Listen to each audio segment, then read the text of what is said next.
Hello everyone, मैं वीरेंद्र काद्यान। आज मैं डिस्कस करूंगा ट्रॉपिकल साइक्लोन्स।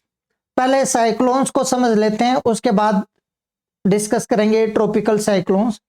देखिए, आप लोग जानते हैं कि अगर किसी भी पर्टिकुलर एरिया पर हाई प्रेशर है तो वहां से एयर लो प्रेशर की तरफ मूव करती है, और अगर ये मूवमेंट अर्थ सरफेस के पैरेलल है तो इसको विंड बोलते हैं।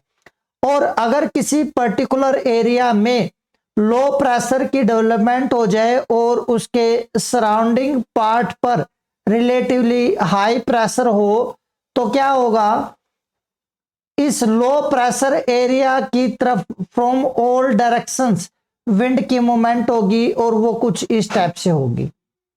लेकिन हम लोगों को यह भी आइडिया है कि जो अर्थ रोटेशन है उसके कारण कोरियोलिस फोर्स की डेवलपमेंट होती है, और नॉर्दर्न हेमिस्फीयर में अगर ये air pressure system northern hemisphere का है तो नॉर्दर्न हेमिस्फीयर में जो विंड है वो राइटवर्ड डिफ्लेक्ट करेगी। मींस ये स्ट्रेट डायरेक्शन में मूव नहीं करेगी, रादर ये कुछ इस टाइप से मूव करेगी। यहां पर भी ये राइटवर्ड मूव करेगी और इसकी जो मूवमेंट है वो कुछ इस टाइप से होगी। इस केस में भी ये मूवमेंट कुछ इस टाइप से होगी, और अगर यहां पर देखें तो ये मूवमेंट कुछ इस टाइप से होगी। तो आप देख रहे हैं कि लो एयर प्रेशर अट्रैक्ट कर रहा है विंड्स को, और ये जो एयर होगी ये इस लो प्रेशर सेंटर के चारों तरफ कोरियोलिस फोर्स के कारण रोटेट करेगी, और अल्टीमेटली ये जो मूवमेंट होगी ये कुछ इस टाइप से नॉर्दर्न हेमिस्फीयर में मूवमेंट होगी लो प्रेशर सेंटर के चारों तरफ, और ये एंटी क्लॉकवाइज डायरेक्शन में होगी। एंटी क्लॉकवाइज यह नॉर्दर्न हेमिस्फीयर के लिए। साउदर्न हेमिस्फीयर की अगर बात करें तो साउदर्न हेमिस्फीयर में यहां पर लो प्रेशर की डेवलपमेंट है, लो प्रेशर के सराउंडिंग एरिया में हाई प्रेशर है, और ये जो एयर होगी ये लो प्रेशर सेंटर की तरफ मूव करेगी कुछ इस टाइप से। लेकिन जो सदर्न हेमिस्फीयर है, सदर्न हेमिस्फीयर में जो डिफ्लेक्शन है ये लेफ्टवर्ड होगा, जबकि नॉर्दर्न हेमिस्फीयर में ये डिफ्लेक्शन राइटवर्ड हुआ। तो लेफ्टवर्ड जो डिफ्लेक्शन होगा इस डायरेक्शन के रिस्पेक्ट में ये है लेफ्टवर्ड, तो एयर की जो मूवमेंट है वो कुछ इस टाइप से होगी। यहां पर लेफ्टवर्ड कुछ इस टाइप से एयर की मूवमेंट, और ये कुछ इस टाइप से एयर की मूवमेंट। तो इस टाइप से अगर आप देखेंगे तो साउदर्न हेमिस्फीयर में जो विंड की मूवमेंट है वो इस डायरेक्शन में होगी। मींस यहां पर आप देख पा रहे होंगे ये क्लॉकवाइज डायरेक्शन में विंड की मूवमेंट होगी साउदर्न हेमिस्फीयर में। तो साउदर्न हेमिस्फीयर में लो प्रेशर सेंटर के चारों तरफ क्लॉकवाइज डायरेक्शन में मोमेंट है। तो इस एटमॉस्फेरिक सर्कुलेशन को, जिसमें सेंटर में लो प्रेशर और सराउंडिंग पार्ट पर हाई प्रेशर डेवलप होता है और विंड लो प्रेशर सेंटर के चारों तरफ सर्कुलेट करती है, इसको बोला जाता है साइक्लोन। लेकिन साइक्लोन के केस में आपको एक चीज और ध्यान रखनी है, जो आइसोबार्स होते हैं साइक्लोन के केस में, ये आइसोबार्स क्लोज्ड आइसोबार्स होते हैं। मींस ये है आइसोबार्स। यहां पर जो एयर प्रेशर है ये आउटवर्ड इंक्रीज कर रहा है, और इस केस में आपको जो क्लोज्ड आइसोबार्स है इसका मतलब क्या है, इसका मतलब ये है कि जो लो प्रेशर सेंटर है इसके चारों तरफ जो एयर प्रेशर का डिस्ट्रीब्यूशन है इसमें मोर और लेस यूनिफॉर्मिटी है, और आउटवर्ड ये कॉन्टिन्यूसली इंक्रीज कर रहा है। साइक्लोन के केस में जो आइसोबार्स हैं ये क्लोज्ड आइसोबार्स होंगे, यहां पर आप देख रहे हैं, और ये जो एयर प्रेशर है ये आउटवर्ड इंक्रीज कर रहा होगा। मींस अगर इस सेंट्रल पार्ट पर जो एयर प्रेशर है वो 900 MB है तो यहां पर हो सकता है ये 920 MB हो, 940 MB हो, और यहां 960 MB हो। एयर प्रेशर आउटवर्ड इंक्रीज कर रहा है। अब साइक्लोन की जो डेफिनेशन है इसको देख लेते हैं। a center of low pressure surrounded by closed isobars having increasing air pressure outward with air circulating anti-clockwise in northern hemisphere and clockwise in southern hemisphere. इस एटमॉस्फेरिक सर्कुलेशन को हम साइक्लोन बोलते हैं। एक बार मैं एनिमेशन आपको दिखाना चाहूंगा साइक्लोन के रिगार्डिंग। ये देखिए, ये साइक्लोन है, यहां पर आप देख पा रहे होंगे ये जो सर्कुलेशन है ये इस टाइप से है, एंटी क्लॉकवाइज डायरेक्शन में सर्कुलेशन है, और इसका मतलब है ये नॉर्दर्न हेमिस्फीयर का ट्रॉपिकल साइक्लोन है। इसके सेंटर में आपको जो एक डिप्रेशन दिख रहा है ये लो प्रेशर सेंटर है, और इसके चारों तरफ एयर का सर्कुलेशन है। इस एटमॉस्फेरिक सर्कुलेशन को हम लोग साइक्लोन बोलते हैं। और साइक्लोन की स्टडी इसलिए इंपॉर्टेंट हो जाती है क्योंकि किसी भी प्लेस पर जहां पर साइक्लोन डेवलप होता है या जिस प्लेस पर साइक्लोन जाएगा उस प्लेस के वेदर को अफेक्ट करता है, इसलिए साइक्लोन की अंडरस्टैंडिंग इंपॉर्टेंट हो जाती है। Based upon their location cyclones can be classified into two types. One is tropical cyclone और second is temperate cyclone. तो इस वीडियो में मैं ट्रॉपिकल साइक्लोन को डिस्कस करूंगा। देखिए, ट्रॉपिकल साइक्लोन की जो डेवलपमेंट है वो 5 डिग्री लैटिट्यूड से 30 डिग्री लैटिट्यूड के बीच में दोनों हेमिस्फीयर में होगी। मींस मैं ये कह सकता हूं कि जो हॉट रीजन्स हैं ओवर द अर्थ सरफेस, जो ट्रॉपिकल रीजन्स हैं, वहां पर ही ट्रॉपिकल साइक्लोन्स की डेवलपमेंट होगी। ये इक्वेटर है, और अगर मैं ये नॉर्दर्न हेमिस्फीयर में 30 डिग्री लैटिट्यूड कंसीडर करूं, ये साउदर्न हेमिस्फीयर में 30 डिग्री लैटिट्यूड कंसीडर करता हूं, इस एरिया पर ही ट्रॉपिकल साइक्लोन्स की डेवलपमेंट होगी।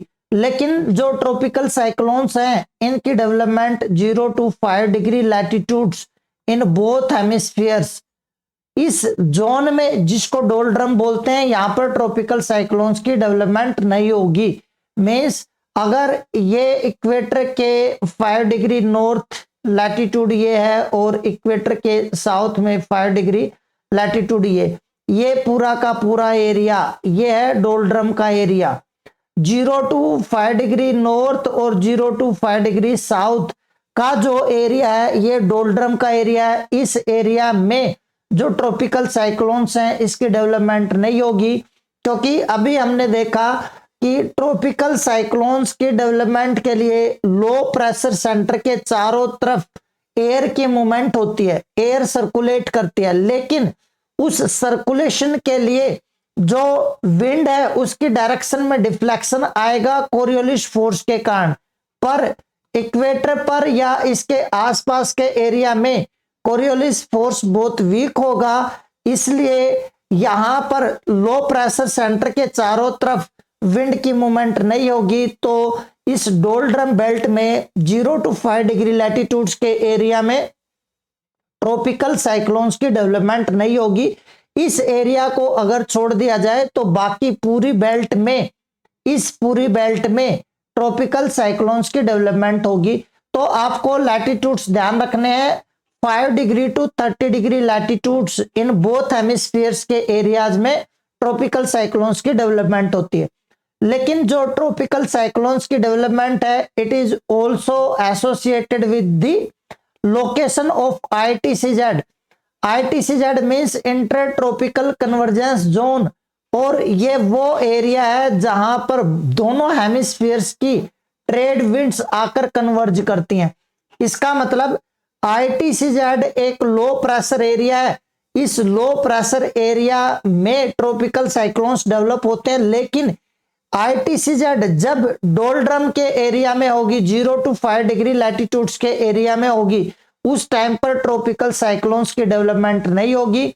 जब ITCZ जो डोल्ड्रम बेल्ट है 0 to 5 डिग्री लैटिट्यूड है इससे बाहर चली जाएगी, तो उस टाइम पर जो ट्रॉपिकल साइक्लोन्स है इनकी डेवलपमेंट हो सकती है। लेकिन ट्रॉपिकल साइक्लोन्स की जो डेवलपमेंट है वो ऑल अलोंग द ITCZ नहीं होगा। मींस ITCZ के हर एरिया पर ट्रॉपिकल साइक्लोन्स की डेवलपमेंट नहीं होती है और ना पॉसिबिलिटी होती है ITCZ के हर एरिया में ट्रॉपिकल साइक्लोन्स की डेवलपमेंट की। तो कुछ कंडीशंस हैं ट्रॉपिकल साइक्लोन्स की डेवलपमेंट के लिए, तो वो आइडियल कंडीशंस क्या हैं वो देख लेते हैं। जो ट्रॉपिकल साइक्लोन्स हैं ये केवल और केवल ओशनिक वाटर पर ही या ओशंस पर ही डेवलप होते हैं और उन एरियाज में डेवलप होंगे जहां पर ओशनिक वाटर का टेम्परेचर एटलीस्ट 26-27 डिग्री सेल्सियस होगा, या ये कह सकते हैं कि 26-27 डिग्री सेल्सियस से अगर टेम्परेचर ज्यादा होगा तो वहां पर ट्रॉपिकल साइक्लोन्स की डेवलपमेंट की पॉसिबिलिटी होगी। लेकिन ये जो टेम्परेचर है ये टेम्परेचर केवल और केवल ओशनिक वाटर के सरफेस पर नहीं होना चाहिए, बल्कि ये 60 से 70 मीटर की डेप्थ तक ये टेम्परेचर होना चाहिए, तब पॉसिबिलिटी होगी ट्रॉपिकल साइक्लोन की डेवलपमेंट की। और ओशंस के अंदर, ट्रॉपिकल ओशंस के अंदर ये जो टेम्परेचर वाली कंडीशन है ये ओशंस के वेस्टर्न पार्ट पर ही मिलेगी। इसका मतलब है ओशंस के वेस्टर्न पार्ट्स पर ही ट्रॉपिकल साइक्लोन्स की डेवलपमेंट होगी। और ये ऐसा इसलिए है क्योंकि जैसे मान लीजिए ये ओशन है कोई, इस ओशन में जो ट्रेड विंड्स हैं वो इस टाइप से आएंगी और आप लोग जानते हैं ये जो ट्रेड विंड्स हैं ये क्या करेंगी, ये वाटर को इस साइड ड्रैग करेंगी।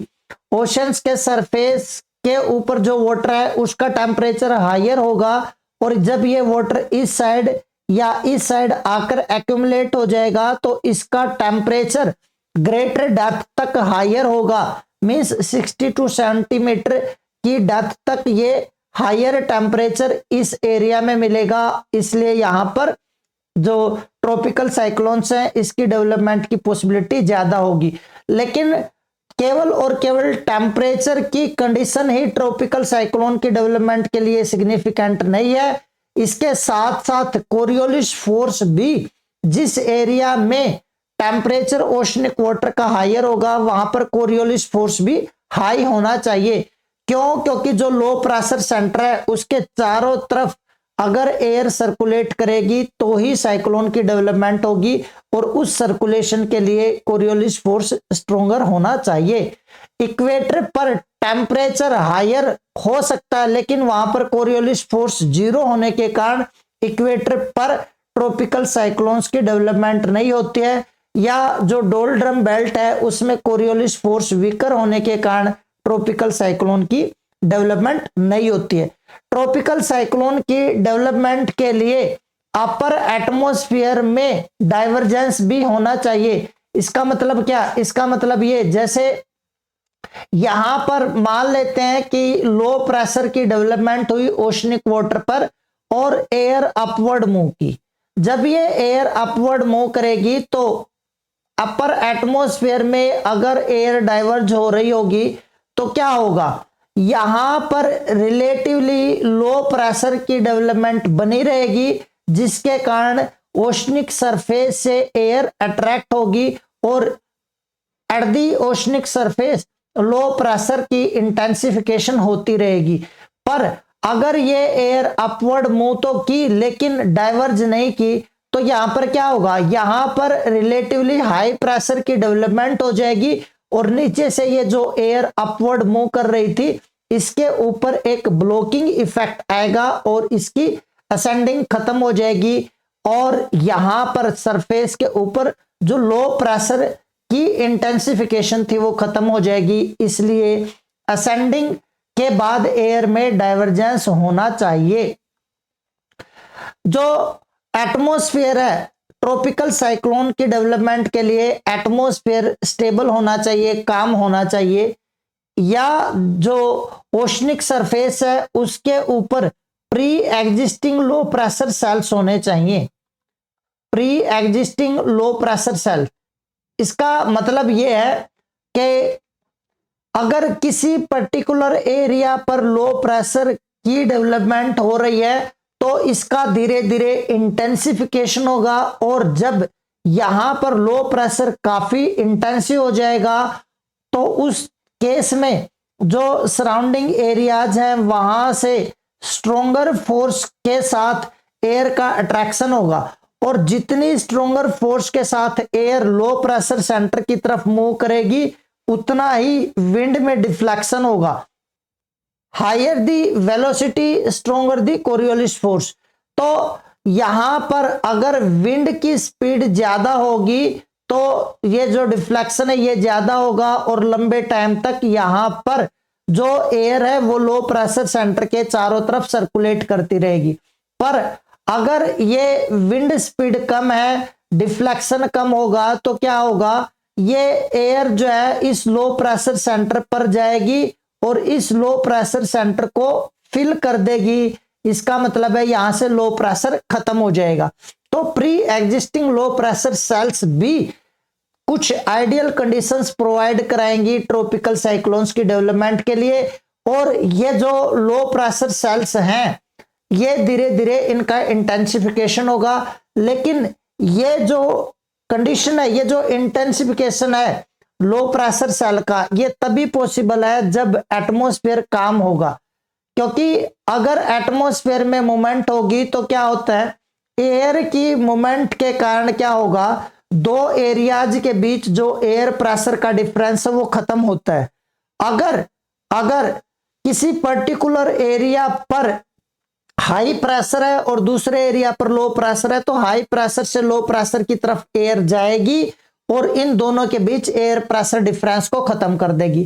पर अगर एटमॉस्फेयर काम है तो क्या होगा, किसी पर्टिकुलर एरिया पर धीरे धीरे लो प्रेशर इंटेंसिफाई हो रहा होगा और उसके कारण दो एरियाज के बीच एयर प्रेशर का डिफरेंस ज्यादा हो जाएगा। मींस जो लो प्रेशर एरिया है उसका और उसके सराउंडिंग में जो एयर प्रेशर है उसका डिफरेंस स्ट्रोंगर हो जाएगा, जिसके कारण हाई स्पीड से लो प्रेशर सेंटर की तरफ विंड्स आएंगी और उनमें डिफ्लेक्शन ज्यादा होने के कारण वो लो प्रेशर सेंटर पर पहुंच ही नहीं पाएंगी बल्कि उसके चारों तरफ घूमती रहेंगी, जिसके कारण ट्रॉपिकल साइक्लोन की डेवलपमेंट होती है।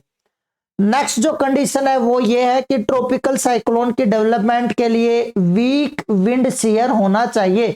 तो पहले विंड शेयर को समझ लेते हैं क्या होता है। देखिए, एटमॉस्फेयर में एक्चुअली इस टाइप से एयर की मूवमेंट होती है, नियर द ग्राउंड एयर की स्पीड कम, उससे ऊपर ज्यादा, उससे ऊपर और ज्यादा और उससे ऊपर और भी ज्यादा। तो इस टाइप से विंड्स की स्पीड होती है। मींस जितना अर्थ सरफेस से अपवर्ड मूव करेंगे तो विंड की स्पीड ज्यादा होगी और इसको बोलते हैं wind shear. Means vertically move करने पर विंड की स्पीड में जितना ज्यादा डिफरेंस होगा विंड शेयर उतना ही ज्यादा स्ट्रोंगर होगा।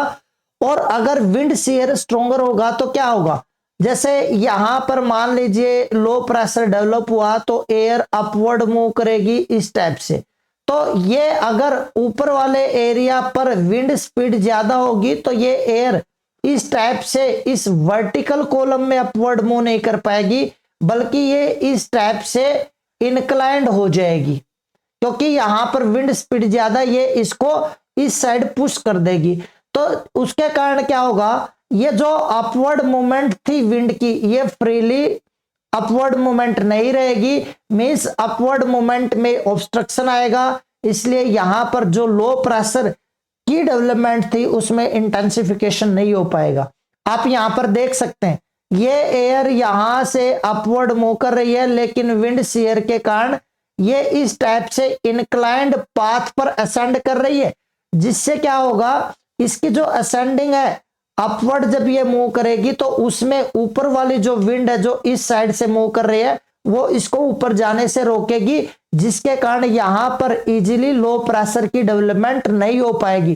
पर अगर विंड शेयर वीक होता, मींस ये जो वर्टिकल विंड की स्पीड है इसमें डिफरेंस बहुत कम होता तो ये मोर और लेस स्ट्रेट वर्टिकली असेंड करती और इजीली असेंड कर पाती, जिसके कारण जो ट्रॉपिकल साइक्लोन है इसकी डेवलपमेंट प्रॉपर हो जाती। इसको इस तरीके से भी समझ सकते हैं कि अगर ये विंड शेयर स्ट्रोंगर है तो ये इस टाइप से इंक्लाइंड वे में एयर अपवर्ड मूव करेगी। और आप लोग जानते हैं ओशन के ऊपर ही ट्रॉपिकल साइक्लोन्स डेवलप होते हैं, इसका मतलब है वहां पर जो एयर होगी वो मॉइस्ट होगी और जब वो ऊपर जाएगी कंडेंस करेगी, कंडेंस करने के बाद रेनफॉल हो जाएगी। तो यहां पर ये जो क्लाउड्स बनेंगे ना इस एरिया में, यहां से रेनफॉल जब ये होगी तो इस एरिया के टेम्परेचर को रिड्यूस कर देगी।